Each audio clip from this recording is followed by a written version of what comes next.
Durante muito tempo, o mundo das artes marciais acreditou em uma ideia simples: as lutas eram decididas em pé. Socos, chutes e golpes rápidos pareciam ser o centro de qualquer combate. Em academias ao redor do mundo, estilos tradicionais treinavam exatamente esse cenário: dois lutadores trocando golpes frente a frente até que um deles caísse. Mas no início dos anos 1990, algo aconteceu que mudaria completamente essa visão. Um evento nasceu com uma proposta ousada: colocar diferentes estilos de luta uns contra os outros para descobrir qual sistema realmente funcionava em combate real. Esse evento ficaria conhecido mundialmente como Ultimate Fighting Championship. E foi dentro daquele octógono que uma arte marcial relativamente pouco conhecida fora do Brasil começaria uma verdadeira revolução.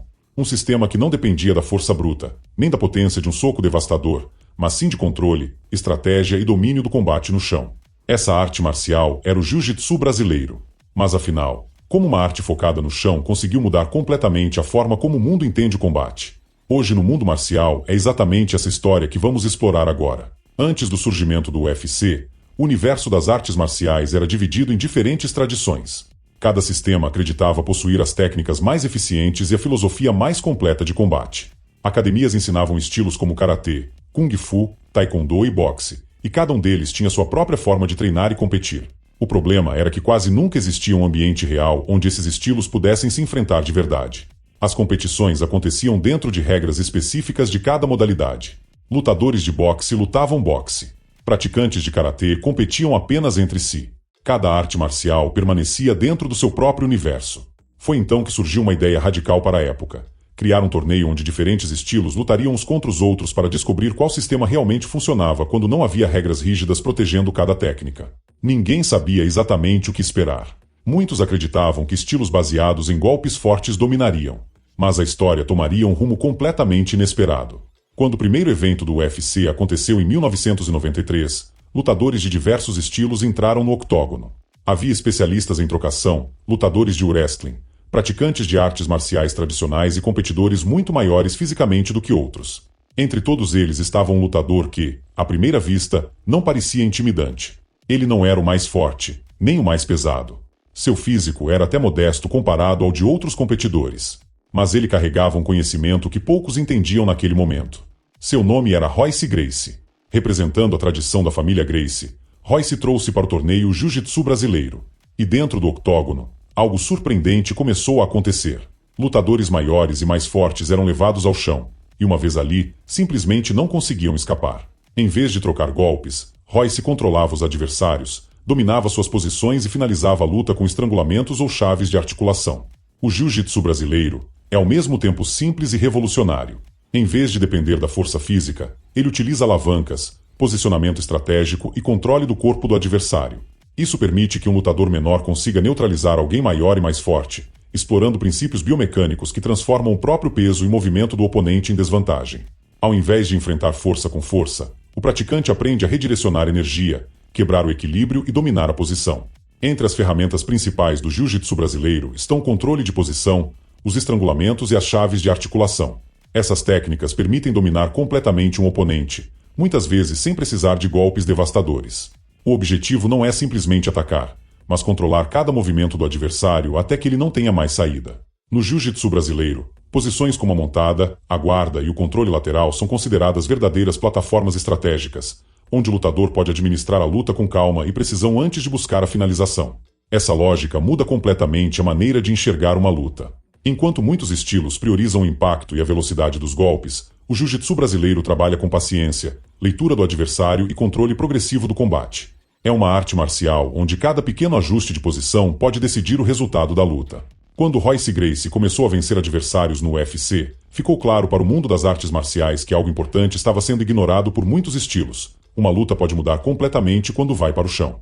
E naquele momento, muitos lutadores perceberam algo desconfortável. Eles simplesmente não sabiam o que fazer quando a luta chegava ali. As vitórias de Royce Gracie provocaram um verdadeiro choque na comunidade das artes marciais. Durante décadas, muitas academias haviam treinado apenas cenários de combate em pé.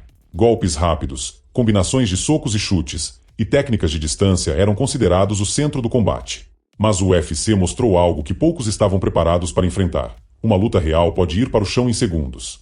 E quando isso acontecia, lutadores sem treinamento em grappling ficavam completamente vulneráveis. Muitos competidores simplesmente não sabiam como se defender de um estrangulamento ou escapar de uma posição dominante no chão. Aquilo que parecia apenas uma parte pequena do combate se revelou, na verdade, um dos elementos mais importantes de uma luta. Para muitos mestres e treinadores, aquilo foi um momento difícil de aceitar. Durante anos, sistemas inteiros haviam ignorado essa dimensão do combate. Mas agora o mundo estava vendo a realidade diante dos olhos, transmitida para milhões de espectadores. O impacto dessas derrotas foi profundo. Mestres, treinadores e atletas ao redor do mundo começaram a perceber que seus sistemas de combate possuíam lacunas importantes. Pela primeira vez, o mundo das artes marciais estava sendo confrontado com um teste prático diante de uma audiência global. Esse momento marcou uma mudança profunda na mentalidade de muitos praticantes ao redor do mundo. O combate estava evoluindo, e quem quisesse competir em alto nível precisava se adaptar. Com o tempo, essa transformação levou ao surgimento de uma nova forma de lutar. Em vez de depender de um único estilo, os lutadores começaram a combinar diferentes sistemas, buscando criar um conjunto mais completo de habilidades. Foi assim que nasceu o conceito moderno do MMA. O lutador moderno precisa dominar várias áreas do combate. Ele precisa saber trocar golpes em pé, defender quedas, lutar no chão e aplicar finalizações quando surge a oportunidade. Cada fase da luta exige habilidades diferentes. Ignorar qualquer uma delas pode ser um erro decisivo dentro do octógono. Nesse novo cenário, o jiu-jitsu brasileiro se tornou uma habilidade fundamental. Ele oferece ferramentas essenciais para sobreviver e dominar o combate quando a luta vai para o chão. Lutadores que antes se concentravam apenas na trocação começaram a perceber que sem esse conhecimento estavam em grande desvantagem. Hoje, praticamente todos os lutadores profissionais de MMA treinam algum nível de jiu-jitsu brasileiro, porque ignorar o combate no chão simplesmente não é mais uma opção. A integração entre trocação, o wrestling e grappling se tornou a base do lutador completo que vemos nas competições modernas. O lutador moderno não pertence a apenas uma arte marcial, ele pertence ao combate em todas as suas formas. Décadas depois do primeiro UFC, a influência do jiu-jitsu brasileiro ainda é visível em praticamente todas as grandes organizações de luta do mundo. Mesmo lutadores conhecidos por sua trocação precisam estudar defesa de finalizações, controle de posição e estratégias de grappling. Em muitas academias de MMA, o treinamento de jiu-jitsu brasileiro se tornou parte essencial da rotina, ao lado de disciplinas como boxe, wrestling e muay thai. Essa influência pode ser vista não apenas nas competições, mas também na forma como treinadores estruturam o desenvolvimento de novos atletas. Hoje, compreender o combate no chão não é mais considerado um diferencial, é considerado uma necessidade básica para qualquer lutador que deseja competir em alto nível. Isso mostra que o impacto do jiu-jitsu brasileiro foi muito além de algumas vitórias dentro do octógono. Ele transformou completamente a forma como lutadores treinam, competem e entendem o combate. Hoje, conceitos como controle posicional, transições no chão e defesa de finalizações fazem parte do vocabulário básico de qualquer atleta de alto nível. O jiu-jitsu brasileiro não apenas venceu lutas, ele mudou o próprio conceito de luta moderna.